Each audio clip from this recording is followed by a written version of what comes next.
part 3 video for 7.3 and 7.4 are going to deal with 25 through 38. Please try to do these again on your own, just like we would have done if you would have been sitting in class. Then you can watch the video. You can always do a piece, pause it afterwards, watch it, and if you would like to do all of them, you can. If you get stuck, skip it, come back to it. So we're going to go down to number 26, and again, I will move faster in these problems than I did the first video, because again, these are giving you more examples that I'm hoping that you are spending the time to set up first, so that you're just really kind of trying to make sure you set them up correctly. So here I'm starting off with 16 tablespoons. Capital versus lowercase is important. We want fluid ounces, and we want tablespoons. So if I look up here, I have 1 fluid ounce equals 2 tablespoons. So I'm going to do 16 times 1 divided by 2. So my answer here should be 8. Always, like I said in every other video, double check that you are canceling what you should cancel. So looking at number 27, we're going quarts to gallons. So that's where I have this green arrow on the top. We have 4 quarts to 1 gallon, which is the relationship I'm going to use. So I have 28 quarts. I want to get rid of the quarts. I want to keep the gallons. So 1 gallon to 4 quarts using my conversion factor. The quarts cancel. 28 times 1 divided by 4 should give me 7 gallons. Going to number 28 on the top right, we are going from 40 cups, and we want to keep the pints, get rid of the cups. So we're going to use this relationship on the top, which is 4 cups to 2 pints, and you could have used 2 to 1 as well. But 40 times 2 is 80. 80 divided by 4 should give me 20 pints. Again, 40 times 2 divided by 4. Make sure your units are canceling. Double check you're putting the numbers in the correct location. So number 29, the last one for this section, we have 36 teaspoons, which is the lowercase. We want to keep, the tablespoons and cancel the teaspoons. This is one that some of y'all that bake and so forth actually know off the top of your head. But we have 1 tablespoon actually equals 3 teaspoons. But if I'm using that relationship they gave me on the top, it would be 2 tablespoons to 6 teaspoons. So you could use 2 to 6 or 1 to 3. Either one of those works. But show me what you're using. 36 times 2 is going to give me 72, and then I divide it by 6, which should give me my answer as being 12 tablespoons. Anytime you're not sure, rewind it.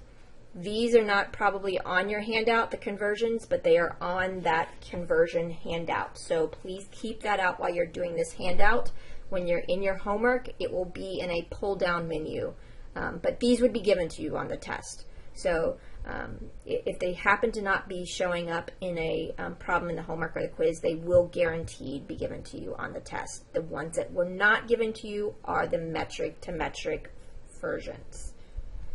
It tells exactly what you need to know when you look at that list on the handout. So we're going to pick up where we left off on this section. So we're going to start with number 34.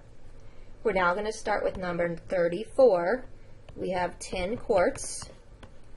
We want to get rid of the quarts and we want the liters. So I'm going to look back up here.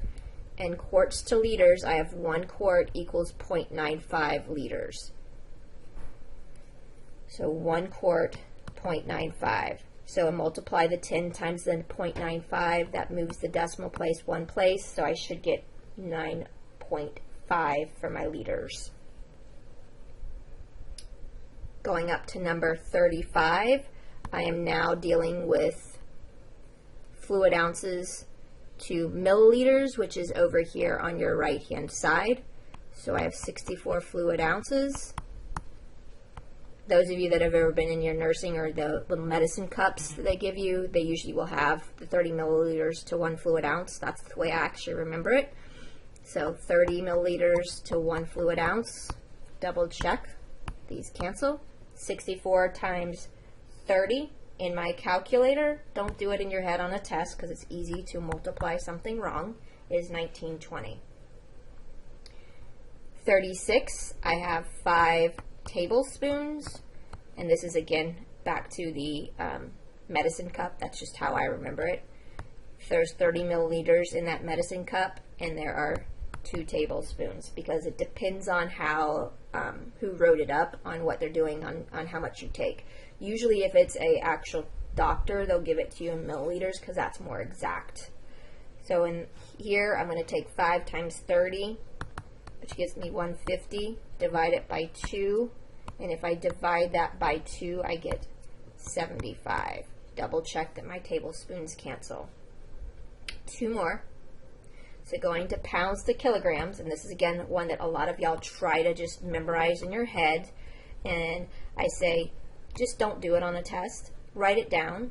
So I also, one way I remember it, and you're not going to have to memorize this because it's going to be given to you, but we don't ever put the 1 by the pound. So the 1 and the L look too much alike. That's just the way I memorized it when I used to teach my nursing class. So these pounds cancel.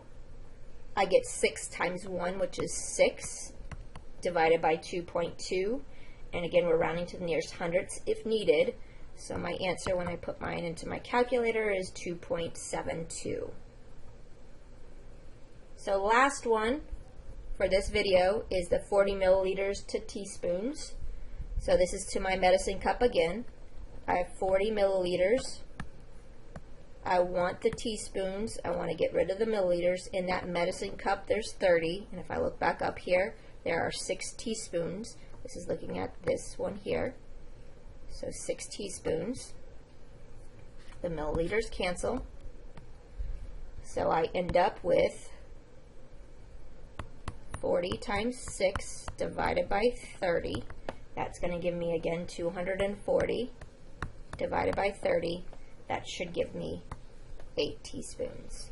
Please review any of these. Again, it's super important that you're writing down those conversion factors. You're making sure that they cancel out. It's easy to do things wrong if you're doing it in your head. Double check what you're typing into your calculator as well.